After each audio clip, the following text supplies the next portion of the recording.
Bien, aujourd'hui, on va parler un petit peu de Google et de la vie privée. Et on va parler aussi de l'historique de recherche. Alors, ici, je suis logué avec mon compte Google, hein. Vous voyez ici en haut à droite. On va aller dans l'historique de recherche. Donc, je vous mettrai le lien dans le tuto. Je crois que c'est history.google.com history. Voilà, je vous mettrai le lien.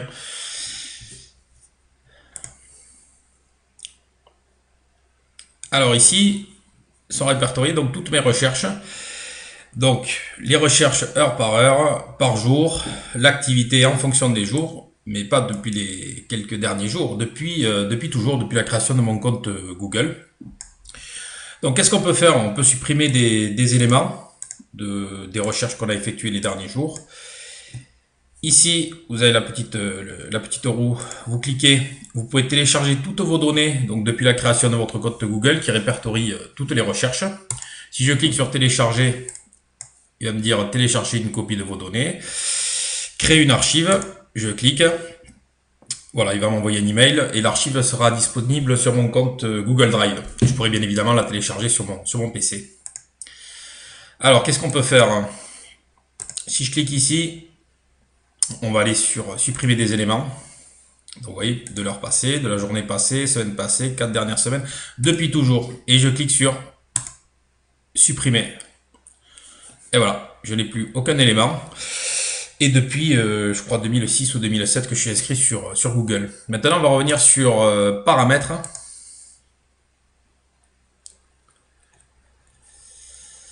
Afficher plus de paramètres.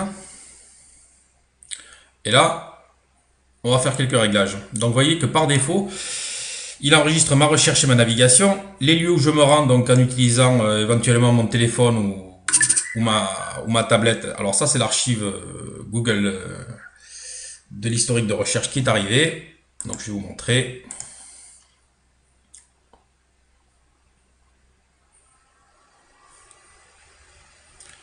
Elle est ici. Voir l'archive dans Drive.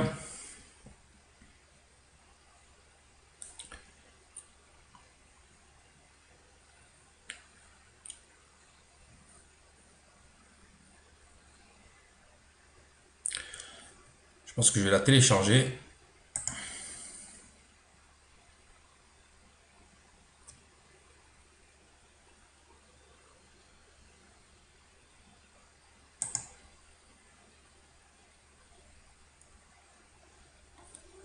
Voilà, enregistrer les fichiers. Elle est ici. Extraire.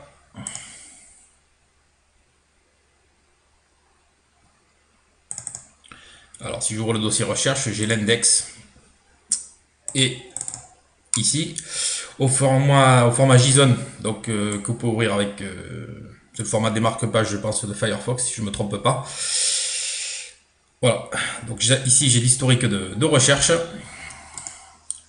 Alors, je reviens sur ce qu'on disait tout à l'heure au niveau hop, voilà, au niveau du paramétrage de votre compte Google. Donc par défaut, l'activité de recherche et de navigation. Les lieux où je me rends, donc soit avec mon smartphone ou ma tablette ou l'ordinateur, quand j'ai fait les recherches sur Google Maps notamment. Donc ça, par défaut, c'est activé.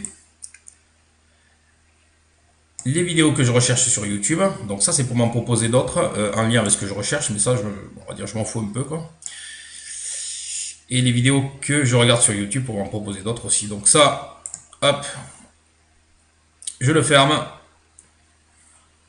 Donc là, petit avertissement pour dire que n'oubliez pas, la suspension de ce paramètre n'entraîne pas la suppression des activités précédentes. Vous pouvez toutefois afficher, modifier, bon, ça on s'en fout, voilà, désactiver.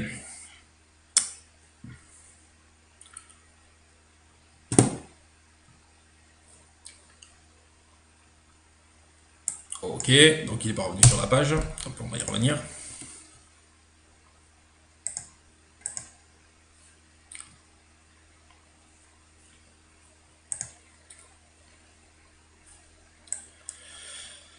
Hop, vidéo que vous recherchez, je le désactive.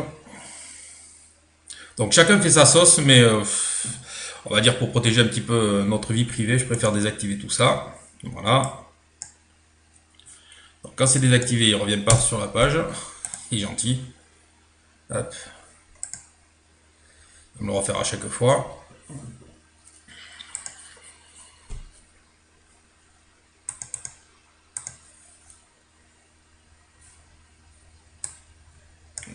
les lieux où je me rends. Voilà.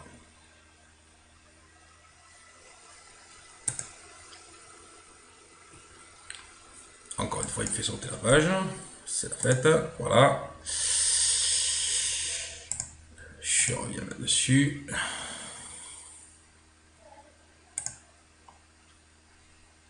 Et là, on va supprimer l'activité de recherche et de navigation. Bon, après, bon, vous faites ce que vous voulez. Hein, chacun voit midi à sa porte. Je préfère le faire, ça laisse pas de traces. À mon avis, c'est plus sain. On va dire c'est meilleur pour l'environnement. Voilà. Donc, c'était supprimer, on va dire, l'historique de recherche de Google et toutes les traces que vous laissez lors de votre navigation.